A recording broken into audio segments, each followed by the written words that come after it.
I invite the President of the United States for his remarks. Well, ladies and gentlemen, thank you, all my colleagues. This is, someone once said in a similar domestic action that was positive, this is a big deal. This is a real big deal. And I want to thank you, Mr. Prime Minister. One Earth, one family, one future. That's the focus of this G20 summit. And in many ways, it's also the focus of this partnership that we're talking about today.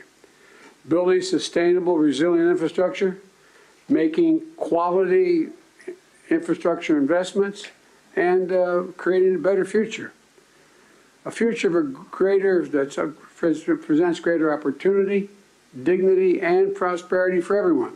Last year, we came together as one to commit to this vision. And this afternoon, I want to highlight the key ways in which the United States and our partners are working to make this a reality. Economic corridors. You're going to hear that phrase more than once, I expect, over the next decade. Economic corridors. As we work to address infrastructure gaps across low and middle income countries, we need to maximize the impacts of our investments. That's why a few months ago I announced that the United States will work with our partners to invest in economic corridors. In practice, it means we're focusing on regional infrastructure projects that deliver results across multiple countries and in multiple sectors. And today I'm proud to announce that we've finalized a historic agreement for a new India, Middle East, Europe economic corridor. As a key part of this corridor, we're going to invest in ships and rail that extends from India all the way to Europe, connected by the UAE, Saudi Arabia, Jordan, and Israel.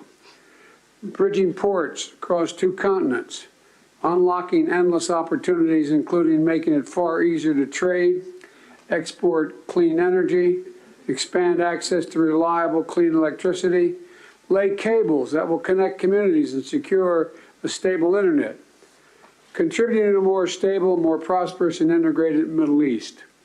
And I want to thank the sponsors. And I particularly want to thank Prime Minister Modi and the Crown Prince of Saudi Arabia, Mohammed bin Salman, and President von der Leyen and the European Commissions. And since he's not speaking today, I wanted to, well, maybe he is speaking today. I had a note he wasn't speaking. At any rate, I'm going to stop there.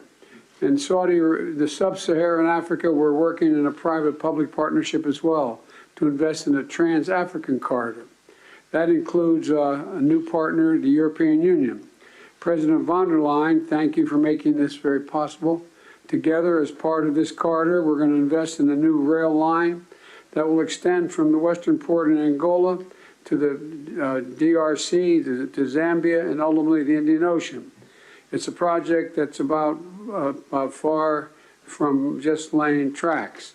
It's about creating jobs, increasing trade, strengthening supply chains, boosting connectivity, laying foundations that will strengthen commerce and food security for people across multiple countries. This is a game-changing regional investment, and both of these are huge, huge steps forward. But they're far from the only ones. We're continuing to make big investments in infrastructure around the world. That includes a solar energy site, an insulin manufacturing facility, and electricity project right here in India. We're continuing to develop economic corridors across Africa, Asia, and the Americas. And together with our partners, we're working to mobilize the trillions of investment needed to close infrastructure gaps around the world, including the formation of a new investor forum that the United States will host in a couple weeks. Let me close with this.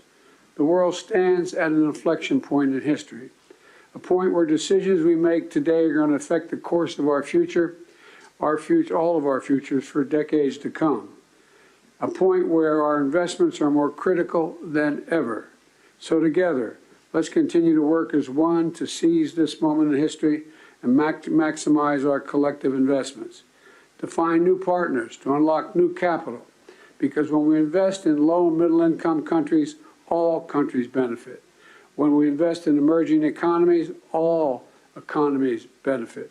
And when we invest in the future of people anywhere, people everywhere benefit. So I want to thank you again for being here. I look forward to working with all of you, and I'm going to turn it back to the Prime Minister. Thank you.